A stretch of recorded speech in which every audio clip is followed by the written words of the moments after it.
핵잠수함은 좀 어떻게 보셨어요? 네, 지금 이제 미국의 장기말로 아무튼 한국을 쓰려고 하는 건데 네. 핵잠수함 관련해서 뭐 여러 평들이 지금 나오고 있잖아요. 네. 근데 저는 이제 오늘 헤그세스 전쟁부 장관도 이걸 적극 지지하는 입장을 한 번 더 냈습니다. 네. 미국이 왜 그동안 한국에 허용해주지 않았던 핵잠수함 운용을 그러니까요. 허가했겠는가? 사실 굉장히 민감한 얘기인데 공개 해석상에서 얘기를 했단 말이죠. 맞습니다. 그리고 이거를 뒤늦게 바로 그 다음 날이죠. 수용을 하고. 네, 야. 그래서 이게 한국이 바라는 뭐 구상, 한국이 그리는 의도 이런 것만이 아니라 미국의 구상과 의도 면에서 접근해 볼 필요가 있을 것 같아요. 그러니까 이제 뭐 자주국방의 측면에서 핵잠수함을 가져서 국방 능력을 강화하면 좋지 않겠냐. 이게 한국의 이재명 그쵸. 대통령의 구상 아니겠습니까? 자주국방의 의지죠. 네. 근데 미국이 그런 같은 구상을 가지고 이걸 허용해 주겠냐는 근데 거죠. 미국 하면 자주국방을 진짜 싫어할 거거든요. 한국의 자주국방. 미국은 너무 싫죠. 그쵸. 지금 한국을 중국과의 전쟁에 돌격대로 써야 네, 되는데 동맹현대화 얘기하고 있는데 지금. 네. 네. 미국의 국방 정책에 철저히 예속되기를 바라는 거 아니겠습니까? 그래서 미국은 그럼 핵잠수함을 왜 허용해 줬는가 이걸 네. 보자는 거예요. 일단은 경제적으로 산업 기반을 만들고 금전적 이득을 보려고 하는 게 있지 않겠습니까? 그래서 자국 조선업 살려 인프라 만들어 그리고 실제 건조하면서 경제적 이득 취해 네. 이게 한 선당 3조. 근데 네. 4척 이상은 필요하니까 12조. 적어도 12조인데 기간이 늘어나는 만큼 돈이 된다는 거 아니겠습니까? 그리고 외국에서 만들기 때문에 더 들 수 있다는 거예요. 이거는. 네. 네. 그리고 지금 뭐 생산 설비도 없다는 거잖아요. 네. 맞습니다. 그것도 그래서 하나 옵션이 다 지워야 되는 거죠. 네. 그거 가지고. 그렇게 생각하면 미국은 이게 논하는 장사라고 생각을 하는 거겠죠. 네. 그래서 그런 측면이 있을 것 같고요. 그리고 이제 두 번째 그것보다 더 중요한 목적은 미국이 동북아 동남아에서 중국과 북한을 겨냥한 행보를 계속 강화해 가면서 실제 전쟁을 계속 염두에 두는 건 아니냐 이런 생각이 드는 거죠. 근데 미국이 직접 중국과 북한, 러시아를 상대하는 건 벅차니까 동맹에게 그 부담과 위험을 떠넘기는 한마디로 미국은 피해 없이 미국이 원하는 것을 얻을 수 있는 이른바 대리전 형태를 하고 싶다는 거 아니겠습니까? 네. 그러니까 우크라이나 역할을 한국이 해줬으면 하는 거죠. 그래서 이제 미국이 핵잠수함을 운용하면서 중국과 북한을 상대로 한국이 그런 역할을 해줘라. 대리전에 선봉해서 줘라. 이런 주문을 하는 게 아니겠습니까? 아 근데 그 얘기를 뭐 이재명 대통령의 발언에서 좀 의견이 분분하긴 하지만 북한과 중국의 잠수함 추적을 위해서 미군의 부담을 좀 덜기 위해서라도 핵잠수함 추진이 좀 필요하다 이렇게 좀 얘기를 했단 말이죠. 이게 계속 마음에 저도 계속 걸리는 거예요. 네, 그래서 이게 어떻게 이재명 생각하시나요? 대통령의 말 좀 들어. 듣고 있습니다. 말 좀 해요 좀. 잘 듣고 있는데 뭐 한편에서는 그런 네. 얘기 많이 하죠. 이게 네. 미국을 설득하기 위해서 어쩔 수 없이 그렇게 얘기한 거다. 선택이다 네. 이런 얘기 이제 했었죠. 네, 오늘도 뭐 강훈식 비서실장이 얘기했는데 그거를 네. 좀 중국 측에 다시 해명을 하느라고 애를 쓰고 있는 것 같긴 그쵸. 하더라고요. 해명도 해야지. 네네. 중국 입장에서 듣기에는 좀 거북한 말이긴 하죠 사실은. 네, 그래서 죄송합니다. 미국의 의도는 좀 분명히 확인이 정말 되는 것 같아요. 네. 그게 우리가 가지는 구상과 의도와 일치하지 않는다는 것도 확인이 될 수가 있는 거죠. 네. 네, 그래서 그 오늘 방금 들어오기 전에 뉴스를 하나 보니까 트럼프의 최측근이라고 꼽히는 플라이츠 미국 우선주의 정책 연구소 부소장이 네. 그런 얘기를 했더라고요. 이제 최근에 그 잠수함 건조 승인한 것에 대해서 이 한국이 핵을 보유하게 되는 상황이 엄청난 도약이 돼서 북한에게는 매우 도발적인 상황이 될 것이다. 그러니까 미국의 관심사는 한국의 자주국방에 있는 것이 아니라 북한이나 중국을 어떻게 견제하고 압박할 수 있느냐 여기에 있다는 게 한 번 더 확인이 되는 겁니다. 네. 네, 댓글에서도 지금 물어보시는데 트럼프가 약간 그동안 미국 지도자들이랑 입장이 약간 다른 면이 있었잖아요. 주한미군 철수 뭐 이런 세계에 있는 미군 회수해야 된다 이런 주장도 했었고 네. 마가들도 사실은 외국의 개입 그만하고 자국 산업을 키워야 된다 이런 주장을 많이 하고 있는 사람들인데 또 돌아가는 꼴을 보면은 둘 다 하고 있는 것 같아요. 그렇죠. 네, 맞습니다. 근데 미국이 지금 전쟁을 예전처럼 하지 못하는 거나 이런 거는 미국이 평화를 간절히 바라는 정말 피스메이커나 평화 사도라서가 아니라 자기의 군사적 힘으로 압도할 수 없는 상황에 내몰려 있기 때문 아니겠습니까? 그렇죠. 근데 평생을 전쟁으로 먹고 살고 전쟁으로 나라를 유지하고 있는데 그 전쟁 분성을 쉽게 버릴 리는 없다. 버릴 리가 없고 미군을 대신 자국으로 불러 모으되 다른 나라들 동맹국들을 대리전 형태로 계속 앞세우려고 하는 게 지금 또 트럼프의 구상인 것 같아요. 미국의 구상으로 봐야 되는 거죠. 네. 이거는 트럼프 그래서 개인이라기보단. 네. 대만의 전쟁이 나면 한국군이 총알바지로 지상군으로 들어가라는 요구 네, 아니겠습니까? 네. 왜냐하면 미군 죽는 건 아까우니까. 네. 그래서 지금 핵잠수함 이 건조를 승인해 준 것에는 이런 의도가 녹아 있을 가능성이 높다는 거고요. 뉴욕 타임즈에 관련한 그런 글도 뭐 기사도 게시가 됐어요. 그동안 한국이 미국과 중국 사이에서 이런 균형을 맞추기 위해서 굉장히 노력해 왔는데 이 핵잠수함 거래 때문에 균형이 완전히 끝이 났다. 그래서 균형자에서 미국 체계에 완전히 편입된 파트너로 전환되었다. 이거는 우리한테는 안 좋은 평가네요. 그렇죠. 안 좋은 그렇습니다. 평가죠. 근데 이게 뉴욕 타임즈 미국 언론에서도 지적하는 바라는 거예요. 한국이 걱정돼서 하는 말 같지는 않고 진짜 평론을 한 것 같은데 그렇죠. 네. 이렇게 완전 편입되는 체계면 다른 나라에서 한국이랑 굳이 뭘 안 묻죠. 미국한테 물어보면 되는 거죠. 맞습니다. 미국에 편입되는 체계인 거니까.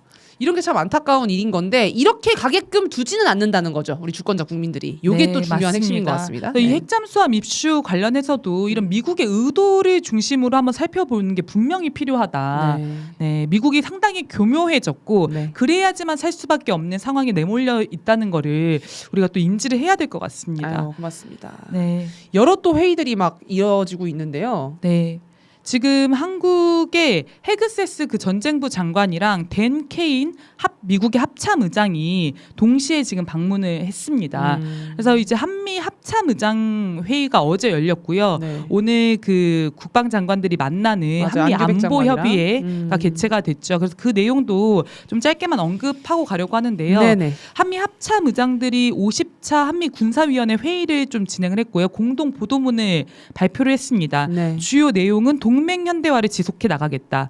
그리고 안보 상황이 북한에 의해서 위협당하고 있고 불안정하다. 그리고 이걸 대응하기 위해서 한국과 미국은 핵 재래식 통합 개념을 발전시키고 진전시켜 나가겠다. 네. 그리고 한미 동맹의 억제력이 한반도를 넘어서서 안보와 자유, 번영을 위한 영내 억제력에 기여해야 된다는데 공감한다. 이런 이야기를 했습니다. 이제 미국이 북한을 콕 집어서 언급하고 안보의 위험 요소라고 명시를 하고 이 북한 핵에 대응하기 위해서 우리도 핵과 재래식 무기를 동원하겠다라고 한 것은 명백한 북한 적대화이죠. 아니 이 말만 보면 참 이상한 거예요. 트럼프는 막 북한에 대해서 핵 보유국 지위도 인정하는 듯한 발언을 하고 만나고 싶다고 얘기를 하는데 정작 참모들과 전쟁부 구성은 이렇게 지금 굴러가고 있는 거잖아요. 네, 그래서 그 아까 플라이츠 부소장은 그런 이야기도 하더라고요. 트럼프가 북한과 회담할 진정한 마음이 없는 것 같다. 진정성이 훼손돼 자꾸. 그러니까 약간 피스메이커 쇼만 하고 있는 거 그렇죠. 아니냐. 왜냐하면 북한을 군사적으로 압박했다가는 큰일이 날 것 같으니까 네. 계속 쇼만 하면서 시간을 버는 건 아니냐. 이런 네. 생각도 좀 해볼 수 있을 것 같고요. 그리고 여기서 지금 계속 논란이 되고 있는 것은 한반도를 넘어선 한미동맹의 억제력이라고 하는 거. 네. 이건 중국과 러시아까지도 겨냥하는 거 아니겠습니까? 이거는 이재명 대통령이 공약에서 좀 안 하겠다고 했던 내용들 아닌가요? 네, 역대 우리 정부들이 모두 꺼려왔던 표현이죠.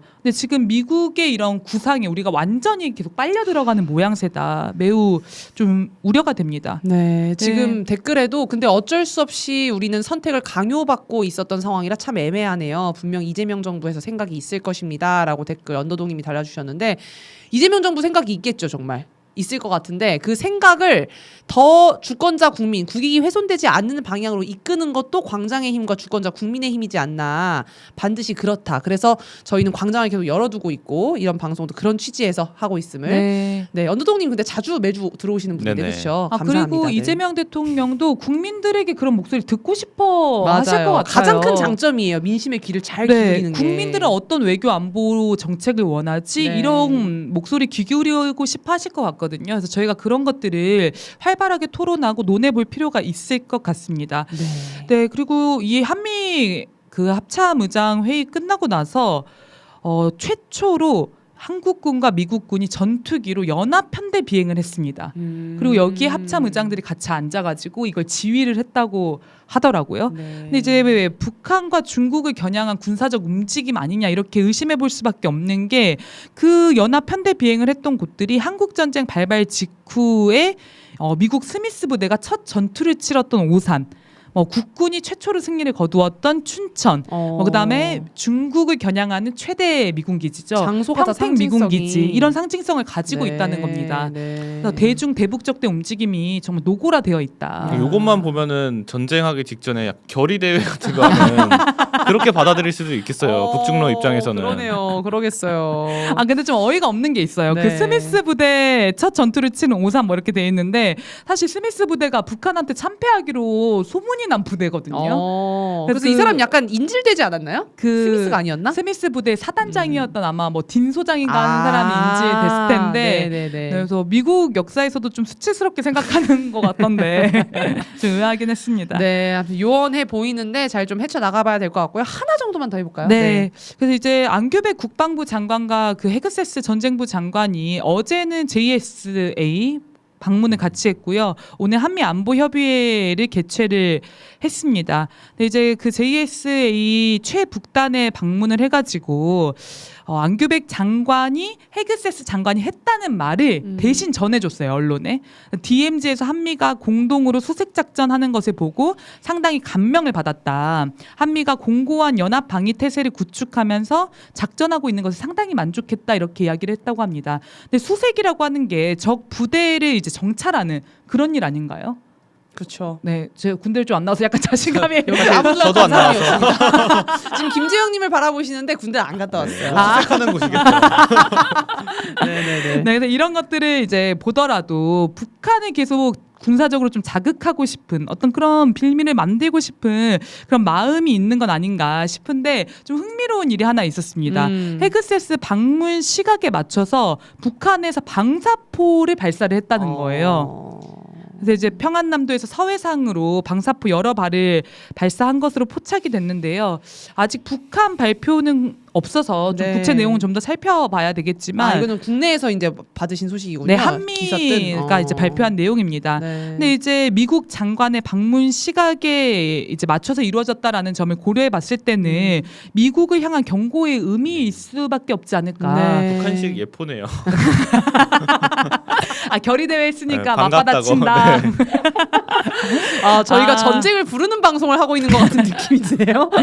근데 이 방사포 관련해서 네네네. 북한이 그 최근에 국방발전 2025에서 미국의 하이마스와 닮은 신형 방사포를 공개해서 네. 굉장히 좀 세계적으로 화제가 되기도 했고 600mm 방사포를 보유했다고 하는데 이게 한반도 전역을 사거리로 두는 그리고 요격이 사실상 불가능한 그런 핵무기라는 이야기가 있지 않습니까? 네. 그러니까 미국 입장에서는 상당히 의식될 수밖에 없었을 것 같아요. 그래서 그 JSA 갔을 때 헤그세스가 이제 공개 석상에서 발언 안 했다고 했잖아요. 안규백 장관이 대신 전해주는 방식으로 발표가 됐는데 무서웠나 봅니다. 네, 조선일보에서는 북미대화 의식한 거 아니냐는 분석했는데 아유. 변은혜 그 진행자님 말씀해주신 것처럼 네. 좀 긴장한 거 아닌가. 진짜 무서웠을 거예요. 사표가 노출될까 봐. 네, 네, 겁에 네, 먹었던 네. 게 아니냐, 자극을 피하고 싶었던 게 아니냐 이런 생각이 들기도 합니다. 네, 고맙습니다. 오늘 시간이 좀 어느 정도 돼서요. 네네. 여기까지 방송 마무리하려고 하는데요.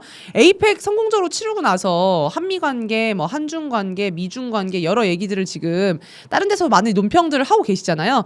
근데 또 선넘사만큼은 또 어디 가서도 해주지 않는 저는 미국의 노림수를 지금 막 오늘 공부한 것 같다 이런 생각이 좀 들더라고요. 네, 네. 미국 입장에서 보니까 또 새로운 것 같아요. 그렇죠. 미국이 네. 이런 입장에서 이렇게 했었을 것 같다. 근데 문제는 여기에 이제는 절대 넘어가지 않을 한국이라는 거죠. 맞습니다. 이제 미국은 망해가고 있는 나라인데 네. 우리가 미국의 현실을 직시하고 우리 국익과 주권을 굳건히 지켜나가야 된다. 그렇죠. 네, 그래서 미국은 강한 나라야. 그러니까 어쩔 수 없고 우리의 선택은 어쩔 수 없이 포기하고 희생하는 부분이 있을 수밖에 없어라는 생각에서 저는 이제 벗어나도 된다. 네. 지금 미 연방정부 셧다운 36일째 와, 최장기로 벌써 가고 있는 거 그렇게 아니겠습니까? 했군요. 네, 이런 망해가는 나라한테 우리가 아쉬울 게 뭐가 있습니까? 그렇죠. 정말 위대한 시대에 살고 있는 게 미국이 몰락하는 걸 눈앞으로도 보고 국민 주권도 최상의 수준으로 점점 높아가고 있기 때문에 말씀하신 것처럼 더 이상 예전의 국민들이 아니다. 절대 속아 넘어가지 않는다.